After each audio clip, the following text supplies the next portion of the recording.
शिक्षक को मतलब ब्लेम करना सबसे आसान काम है। बेचारा गवर्नमेंट सिस्टम में सबसे टेल एंड पे बैठता है। उसको कोई भी कह दो वो ये ठीक से नहीं कर रहा है, अच्छा ठीक, उसको ठीक से कराने के लिए हमने फोटो खींचने का सिस्टम लगा दिया करे। सबसे पहले आप ये तो देखो कि आपका शिक्षक किन परिस्थितियों में पढ़ा रहा है जी।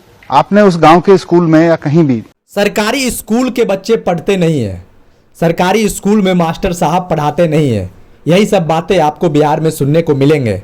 लेकिन बिहार की शिक्षा व्यवस्था सुधरेगी कैसे, ये सही में बता रहे हैं दिल्ली के पूर्व शिक्षा मंत्री मनीष सिसोदिया जी। आगे आपको उनकी पूरी बातें सुनाएंगे। वीडियो के शुरू में आपने उनकी थोड़ी सी बात सुने और पाठक साहब को भी उनकी बातों को सुनना चाहिए। हर चीज के लिए टीचर को जिम्मेवार ठहराना और परिस्थिति को नहीं समझना ये कहीं से भी न्यायोचित नहीं है। इसलिए आगे इस वीडियो में बने रहे और चैनल पर यदि आप पहली बार आए हैं तो चैनल को सब्सक्राइब कर बेल आइकन दबाएं और इस वीडियो को इतना शेयर करें कि लोगों तक यह वीडियो पहुंचे और उनकी समझ में यह बात आए कि बिहार की शिक्षा व्यवस्था में जो गड़बड़ियां हैं, जो खामियां हैं, उसके लिए शिक्षक से ज्यादा सिस्टम जिम्मेवार है, बड़े बड़े अधिकारी जिम्मेवार है, शिक्षा मंत्री जिम्मेवार है, माननीय मुख्यमंत्री जिम्मेवार है, माननीय प्रधानमंत्री जिम्मेवार है। वो कैसे, आगे इस वीडियो में पूर्व शिक्षा मंत्री मनीष सिसोदिया जो दिल्ली के हैं उनकी पूरी बातों को सुने और समझे, तब आपकी आंखें पूरी तरह जरूर खुल जाएगी। शिक्षक को मतलब ब्लेम करना सबसे आसान काम है। बेचारा गवर्नमेंट सिस्टम में सबसे टेल एंड पे बैठता है। उसको कोई भी कह दो वो ये ठीक से नहीं कर रहा है, अच्छा ठीक, उसको ठीक से कराने के लिए हमने फोटो खींचने का सिस्टम लगा दिया करे। सबसे पहले आप ये तो देखो कि आपका शिक्षक किन परिस्थितियों में पढ़ा रहा है जी। आपने उस गांव के स्कूल में या कहीं भी, दिल्ली में भी मैंने जाके देखा कि आप जिन स्कूलों में अपने टीचर को पढ़ाने के लिए कह रहे हैं वहां व्हाइट बोर्ड तक नहीं है, ग्रीन बोर्ड तक नहीं है लिखने के लिए। बच्चे टीचर बोर्ड पे लिखे तो सबसे क्लास में सबसे लास्ट वाले बच्चे को दिखाई नहीं देता है, बैठने की जगह नहीं है। एक सेक्शन में 174 बच्चे भी मैंने देखे हैं एनरोल्ड।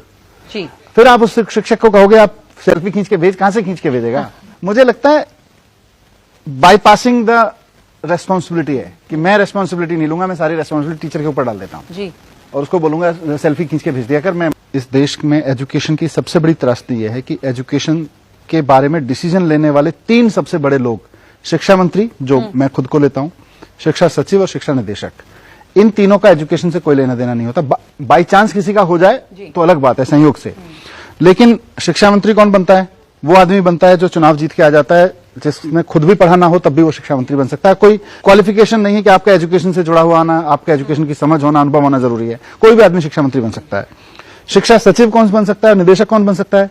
एक पर्टिकुलर सीनियरिटी का एक आईएएस ऑफिसर जो कल तक कोल सेक्रेटरी या चिल्ड्रन डिपार्टमेंट में या टैक्स डिपार्टमेंट में या रेवेन्यू डिपार्टमेंट में सेक्रेटरी होगा या डायरेक्टर होगा, उसका एक पर्टिकुलर बैंड में आ जाने से वो शिक्षा सचिव बन सकता है, डायरेक्टर बन सकता है। उसने उससे पहले स्कूल के अलावा एजुकेशन पे कभी कोई बात ना की हो तब भी वो शिक्षा सचिव बन सकता है। एजुकेशन की कोई पेडागोजी की कोई समझ होना जरूरी नहीं है। ये पेन है। तो 3 सबसे बड़े लोग किसी भी राज्य में जो शिक्षा के बारे में फैसले लेते हैं, उनका शिक्षा से कोई समझ होना जरूरी नहीं बनाया गया सिस्टम में। ये पेन पॉइंट है, ये समस्या है और बनी भी है। ये समस्या है और बनी हुई है। हमको बदलना पड़ेगा इसको। हमें ये सुनिश्चित करना पड़ेगा कि शिक्षा निदेशक वो आदमी बने जिसका कम से कम 10 साल का तो एजुकेशन में एक्सपीरियंस हो।